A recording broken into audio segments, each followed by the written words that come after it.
قبر جو ہے آخرت کی منزلوں میں سے پہلی منزل ہے. جو یہاں کامیاب ہو گیا اس کی اگلی منزلیں آسان ہو جائیں.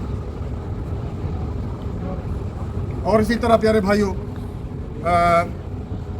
یعنی قبر کے ساتھ آپ کو پتہ ہے 3 سوال ہیں بھائی. 3 سوال. کیا ہم ان 3 سوال پر محنت نہیں کر سکتے؟ کوئی 100 سوال نہیں، 50 سوال، 3 سوال ہیں. اور یہ پہلا امتحان ہے، مرنے کے بعد پہلا امتحان ہے. قبر آخرت کی منزلوں میں سے پہلی منزل. پہلا سوال من ربو کا، تیرا رب کون ہے؟ ویسے تو بڑا آسان سوال ہے، بچہ بھی جواب دے دے گا، لیکن زندگی اگر توحید پر گزری ہوگی، اللہ تعالیٰ کے ساتھ شرک نہیں کیا ہوگا، یہ سب سے مین چیز ہے میرے بھائیوں، یاد رکھیے. تو آسان سا جواب ہے ربی اللہ، میرا رب اللہ ہے. پہلا امتحان، پہلا سوال جواب صحیح. لیکن یاد رکھیں کہ انسان کی زندگی توحید پر گزری ہوگی، اللہ تعالیٰ کے ساتھ کسی کو بھی شریک نہیں ہے، کسی نبی ولی کوئی بھی نہیں، وہ اکیلا ہے بھائی. ابھی میں اندر بیان کر رہا تھا، پتہ نہیں آپ میں سے زیادہ لوگ نہیں تھے، کہ جب بھی آپ کچھ مانگے اذا سألت فاسأل اللہ، اللہ سے مانگے، اس سے سوال کریں. یہ نبی صلی اللہ علیہ وسلم کہہ رہے ہیں وَإِذَا اسْتَعَنْتَ فَاسْتَعِنْ بِاللَّهِ. اور جب بھی مدد طلب کرو کس سے طلب کرو بھائی؟ اللہ سے. وہ اللہ ہے کہ وہ اللہ ہمارے یعنی ہر چیز اب میں بیان ہو رہی ہے، ہر چیز سن رہا ہے، 7 زمینوں میں کیا ہو رہا ہے، 7 آسمانوں میں کیا ہو رہا ہے، یہ اس کے سوا کوئی نہیں جانتا، وہی جانتا ہے. اللہ تعالیٰ کو خوشی ہوتی ہے جب ہم لوگ اللہ تعالیٰ سے مانگتے ہیں. وَنَحْنُ أَقْرَبُ إِلَيْهِ مِنْ حَبْلِ الْوَرِيدِ. اللہ تعالیٰ بولتا ہے میں تمہاری شارک کے بھی نزدیک ہوں. اتنا میرا رب اتنے نزدیک، اور ہم اس کو چھوڑ کر کسی اور کو پکاریں، غلط میرے بھائیو. الدعا هو العبادہ، دعا ہی اصل میں عبادت ہے، اور عبادت کا حقدار کون ہے؟ اللہ رب العالمین. یہ ایک مین چیز میرے بھائیو، اب پھر شاید زندگی میں ملاقات ہو نہ ہو، یہ مین چیز ہے، اس کو آپ پلے باندھ لیں، انشاءاللہ کامیابیاں آپ کے قدم چھوئیں گی. اور جتنے بھی نبی آئے دنیا میں، جتنے بھی نبی آئے، انبیاء آئے، رسول آئے، پیغمبر آئے، ایک بات وہ کرتے رہے. سورۃ نحل آیت نمبر 36 وَلَقَدْ بَعَثْنَا فِي كُلِّ أُمَّةٍ رَسُولًا أَنِ اعْبُدُوا اللَّهَ وَاجْتَنِبُوا الطَّاغُوتَ. ہم نے ہر امت میں ایک رسول بھیجا، اس کی سب سے پہلے یہ دعوت تھی ایک اللہ کی عبادت کرو. اور ہر اس یہ طاغوت کا لفظ ہے، طاغوت ہر وہ چیز ہے جس کی اللہ تعالیٰ کے علاوہ عبادت کی جائے.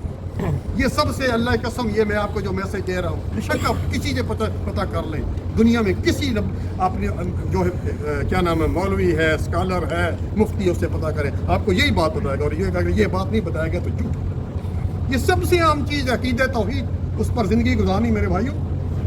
اور رسول اللہ صلی اللہ علیہ وسلم آپ جانتے ہیں ماشاءاللہ، میں تو دین کا اسٹوڈنٹ ہوں، 13 سال کس چیز پر محنت کرتے تھے؟ قولوا لا الہ الا اللہ تفلحون. اس کلمے کا اقرار کر لو، کامیاب ہو جاؤ. شرک کرنے والوں کے لیے 3 سزائیں بیان اللہ تعالیٰ نے کی ہے قرآن کریم میں. میں آپ کو سورت کا نام بھی بتا رہا ہوں، آیت نمبر بھی بتا رہا ہوں، پھر بھی اگر کوئی شک ہوا تو میرا نمبر لے لے. سورۃ مائدہ آیت نمبر 72 انہ من یشرک باللہ فقد حرم اللہ علیہ الجنہ ومأواہ النار وما للظالمین من انصار. سب سے پہلی سزا ہمیشہ کے لیے جنت حرام شرک کرنے والے پر، دوسری سزا ہمیشہ کے لیے جہنم، تیسری سزا پھر اس کا کوئی مدد کرنے والا نہیں ہوگا. اور نبی صلی اللہ علیہ وسلم نے فرمایا، بخاری اور مسلم کی روایت ہے کہ الا انبئکم باکبر الکبائر، میں تمہیں بڑے بڑے گناہوں کے بارے میں نہ بتاؤں؟ سب سے بڑا گناہ. قالوا بلا رسول اللہ بتائیے. فرمایا الاشراک باللہ، سب سے بڑا گناہ اللہ تعالیٰ کے ساتھ کسی کو شریک کرنا.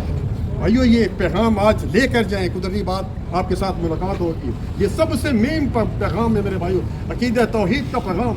اور رسول اللہ صلی اللہ علیہ وسلم جو ہے وہ ان کے صحابی ہیں سیدنا معاذ، ان کو کیا فرمایا؟ یا معاذ لا تشرک باللہ وان قتلت او حرقت. اے معاذ اللہ کے ساتھ کسی کو شریک نہ ٹھہرانا، خواہ تیری ٹکڑے ٹکڑے کر دیے جائیں، تیری بوٹی بوٹی کر دی جائے، تجھے جلا کر راکھ کر دی جائے، اس کے ساتھ کسی کو شریک نہ ٹھہرانا.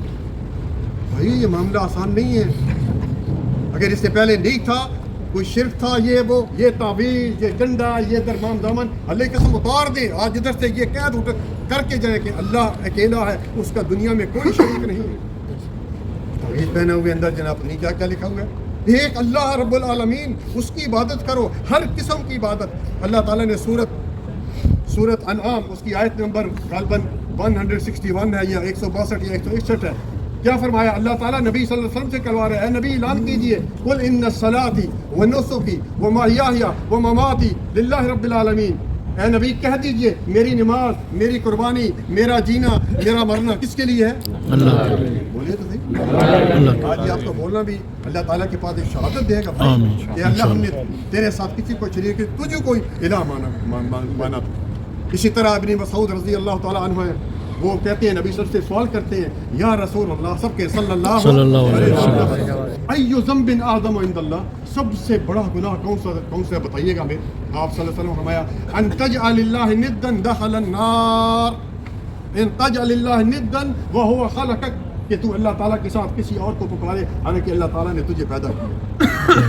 یہ سب سے پہلے دیکھیں نا، آپ حساب لگائیں کہ قبر میں سب سے پہلا سوال نماز کے بارے میں نہیں ہے، اتنا قرآن پڑھا نہیں، کتنی زکوٰۃ دی نہیں، پہلا سوال توحید کے بارے کا، من ربو کا، اور دوسرا سوال من نبیوں کا، نبی کی بات مانی ہوگی۔ آج کسی کو بتائیں یہ نبی کا طریقہ ہے، نماز کا یہ طریقہ ہے، یہ نبی کی حدیث ہے، حدیث تو ٹھیک ہے لیکن ہمارا امام اس طرح نہیں۔ میرے بھائی نبی کی بات آ جائے، ان کی شان ہے، ان کا مرتبہ ہے، اللہ تعالیٰ کے بعد ان کا درجہ ہے، جب ان کی بات نہیں مانیں گے تو صرف منہ کیسے کرنے سے بڑے پیارے ہیں مجھے یہ وہ کچھ فائدہ نہیں ہے۔ ان کی بات آ جائے پوری دنیا کو لات مار دے، نبی صلی اللہ علیہ وسلم کی بات لے لے، تب یہ جواب آئے گا نبی نا محمد قبر میں صلی اللہ علیہ وسلم۔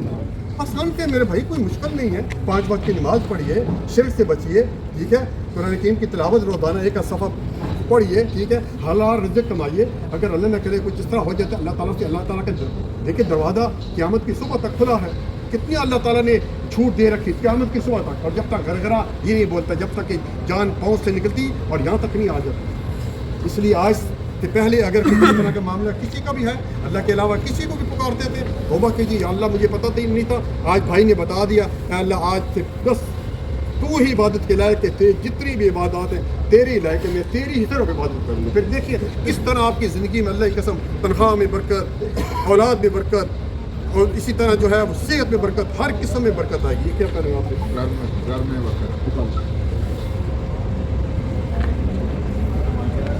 پیدائش کریں، برا نہیں مار، آپ نے کوئی برا نہیں مار۔ میں نے کتنے لوگوں کے میرے اتنے پڑے ہوئے، کیا ہے اس میں یا جبریل مدد یا فلاں مدد یا فلاں مدد، اس کا کیا ہے؟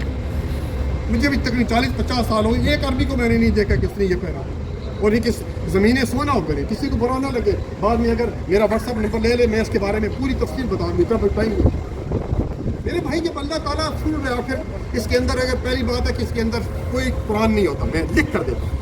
اگر کہتے ہیں کہ چلو 100 میں سے ایک قرآن ہے تو قرآن لٹکانے کے لیے قرآن گنتی کے بعد جا کر لکھا ہے، گنتی ہے 786 ہے فلاں فلاں، اگر قرآن بھی ہے تو قرآن لٹکانے کے لیے نہیں آیا میرے بھائی، قرآن پڑھنے کے لیے آیا۔ افلا یتدبرون القرآن ام علی قلوب اقفالها، کیا تم قرآن میں غور و فکر نہیں کرتے یا تمہارے دلوں پر تالے پڑے ہوئے؟ قرآن پڑھنے کے لیے ہے، اس پہ عمل کرنے کے لیے ہے، کیا خیال ہے؟ اس لیے اگر کسی نے ابھی اور بھی کسی نے تو مجھے قدرتی نظر پڑ گئی، بھائی کس لیے پہنا تھا آپ نے، کس لیے پہنے ہوئے کیا تھا جس لیے پہنا تھا؟ ابھی کچھ نہیں ہے، بالکل ابھی اگر آپ کو کچھ مشکل آتی ہے شیطان کو ٹوک کے لگائے گا، شیطان ہمارا دشمن ہے، شیطان ہمارے ساتھ ہے۔ نبی صلی اللہ علیہ وسلم نے فرمایا کہ ہر بندے کے ساتھ شیطان بھی ہے۔ کسی نے سوال کریے اللہ کے رسول آپ کے ساتھ بھی، کہا میرے ساتھ بھی ہے لیکن مسلمان ہو، تو آپ کو اگر کچھ اس طرح کے وصف پہ آئیں گے نا، یہ ہو جائے گا کیا ہوگا، میں نے بتا دیا اعوذ باللہ من الشیطان الرجیم پڑھیں انشاءاللہ، دیکھیے برکتیں کس طرح ہوتی ہیں۔ یہ سب ہمارے میڈ ان پاکستان، انڈیا، بنگلہ دیش میں یہ چکر ہے، کوئی یہاں چکر نہیں، دیکھیں یہاں دین یہاں سے گیا میرے بھائی، میرے بھائی سمجھ گئے میرے بھائی۔ اللہ تعالیٰ سے دعا ہے کہ اللہ تعالیٰ ہمیں جو بھی بیان کیا گیا اس پر عمل کرنے کی توفیق عطا فرمائے۔ میں آخری پھر یہ بات کروں میرے بھائی، توحید پر اپنی زندگی گزاریے، اللہ تعالیٰ کی ہی عبادت کرنی ہے۔ لیکن ہم ابھی آپ نے عصر کی نماز پڑھی ہے، کیا وعدہ کیا ہے، ایاک نعبد و ایاک نستعین۔ آپ جو احرام باندھتے ہیں، آپ نے بہت سارے عمرے پر گئے ہیں، اللہ تعالیٰ آپ کو دوبارہ لے کے جائے، حج پر لے کے جائے، آمین۔ آپ احرام باندھتے ہیں، کیا تلبیہ پڑھتے ہیں، لبیک اللہم لبیک لبیک اللہ، وہ کس چیز کا انکار کر رہے ہیں؟ دیکھو اللہ تعالیٰ کے ساتھ وعدہ کر رہے ہیں کہ اللہ تیرا کوئی شریک نہیں، بس یہ میری بات نہیں ہے، اللہ تعالیٰ کی بات ہے۔ پھر جب ادھر سے واپس آتے ہیں تو پھر اسی طرح ان چیزوں سے بچے میرے بھائی، جزاک اللہ خیر، بارک اللہ فیک۔